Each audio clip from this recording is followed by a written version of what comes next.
When I was 20 years old, I took my first long foreign trip abroad.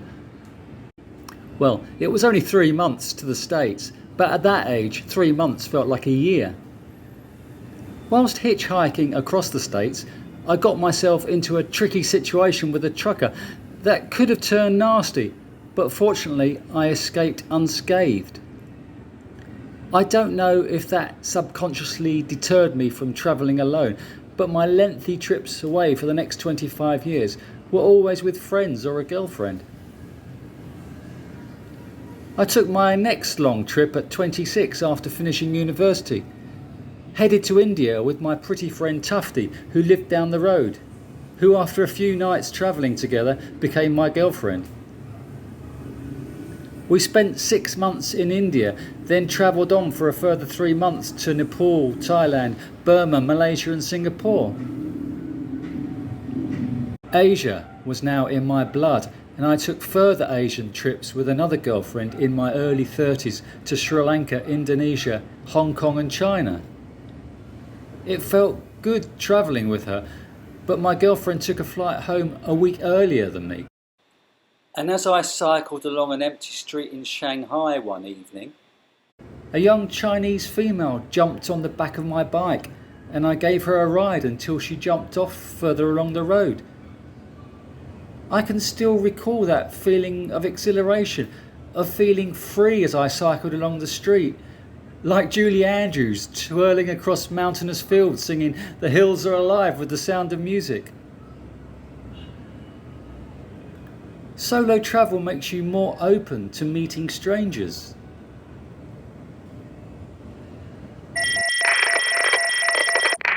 Don't miss out on quality broadcasting. Please like and subscribe to Bigg World Cinema. Thank you.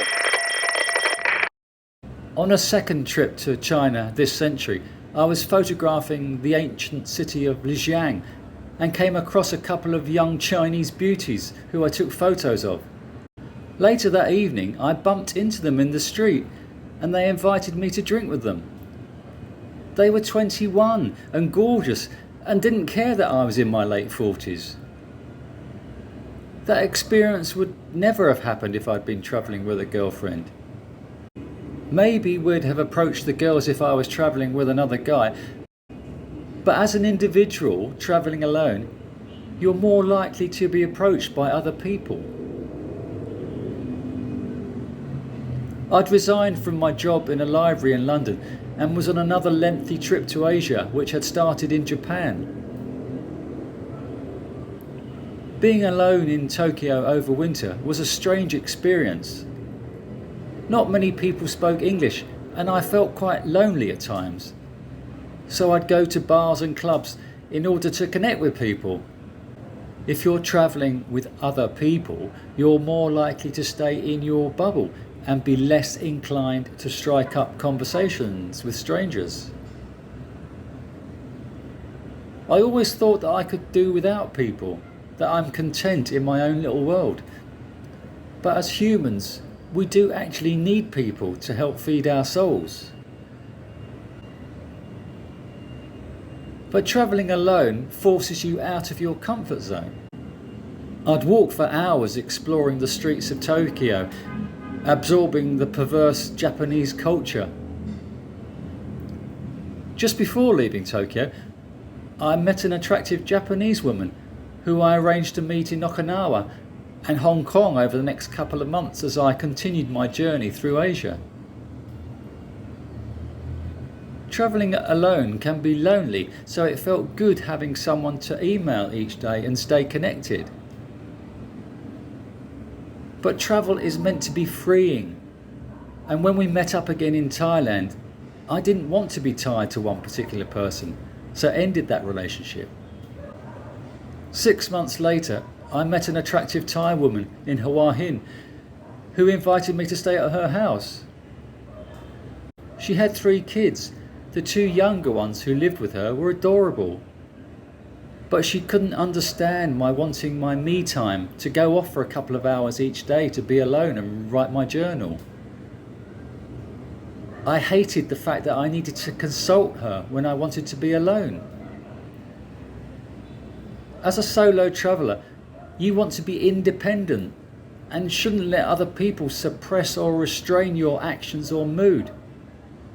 So that relationship didn't last long. I like waking early with the sunrise, spending the first few hours reading or walking in the sunlight. Being a fan of intermittent fasting, I don't normally take my first meal until 11 a.m. So combine breakfast with lunch, choosing a place to dine with outdoor space, comfortable seating and a good view. I can walk around for hours choosing the right spot. On a number of times I've sat down at a place I thought was suitable, but it wasn't, so I've got up and walked away. People you're travelling with wouldn't tolerate this constant playing of musical chairs. I also spend ages on accommodation websites, reading reviews and choosing the right place. I know it's just somewhere to lay my head for the night, but I don't want to lay my head on a flea-bitten pillow. On a trip to Nice in France with a couple of mates, after dumping our bags at the Airbnb, we headed to the square for a beer. It was near sunset and it would have been nice to grab some rays whilst enjoying a beer. But my mate headed to the nearest bar and wouldn't budge. So I was forced to sit there fuming, wishing I was sitting in the sunshine. Travelling alone, you don't need to have multiple conversations discussing where to eat, sleep, or what to do that day. When I was younger, I didn't have issues travelling with someone else, or I can't remember them at least. But as I've gotten older, I've grown less tolerant of spending all day with other people and having to accommodate their wants or needs. As a solo traveller, I used to feel self-conscious about where I ate of an evening.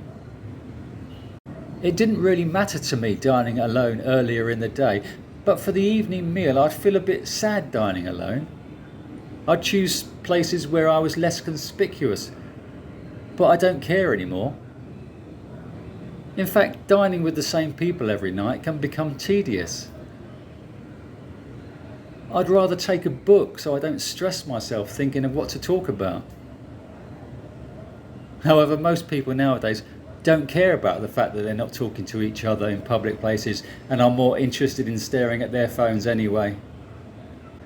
Also, as a photographer filmmaker, I'm forever taking hours to obtain footage, which would grate with fellow travellers if they're not also being creative. Travelling solo means you can take as much time as you want without feeling guilty or limiting yourself to unnecessary time constraints, so it's much less stressful. For most of my life, I've been a loner, shy and introverted. I enjoy my me time and being alone. I'm alone, but most of the time don't feel lonely. For the past 25 years, I've written a daily journal, writing about what I've done and how I'm feeling. My favourite times are always seated alone with a glass of beer or cup of tea, getting some vitamin D from the sunshine in a gorgeous setting where I can sit and read and people watch. If I'm sitting reading having me time and I'm interrupted by someone, I feel resentful of having to entertain them and having my me time wrestled away from me. No matter what age you are, it's important to spend time alone for self-reflection, spiritual awakening, meditation and learning and understanding yourself, nurturing and enriching your soul, a journey of self-discovery. Travelling solo, however, is not for everyone.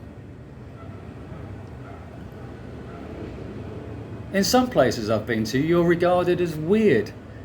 You're alone, they say. Where's your wife or girlfriend? I don't have one. What? I prefer to be alone. Why? It's less hassle.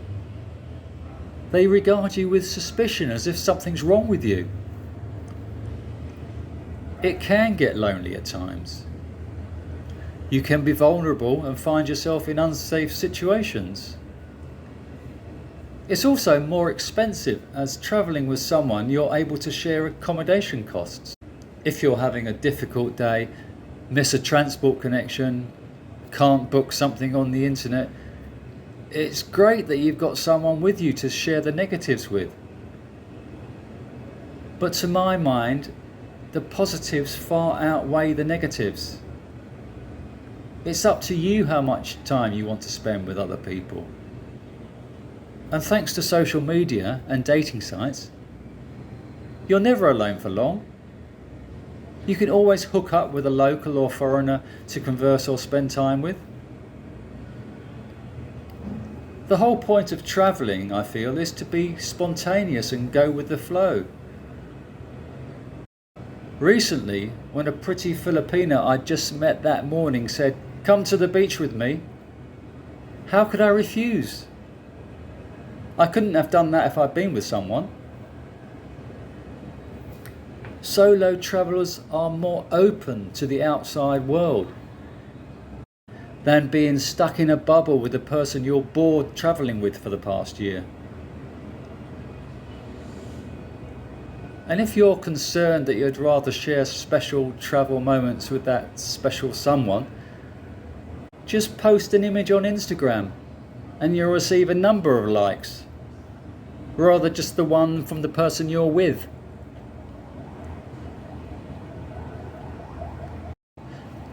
Finally, as an older person travelling alone in Asia, you mix with people of all ages. People don't look at you and judge you according to your age. Older people are looked up to. They think it's great what you're doing.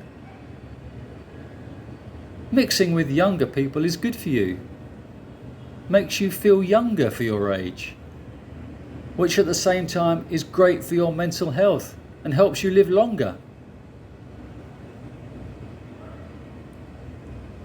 Life feels so much better and easier when travelling alone.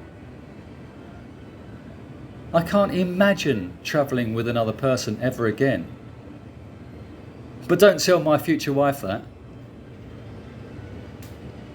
If you've enjoyed the video, please could you like and subscribe. I'll see you on the next video. Take care, everyone.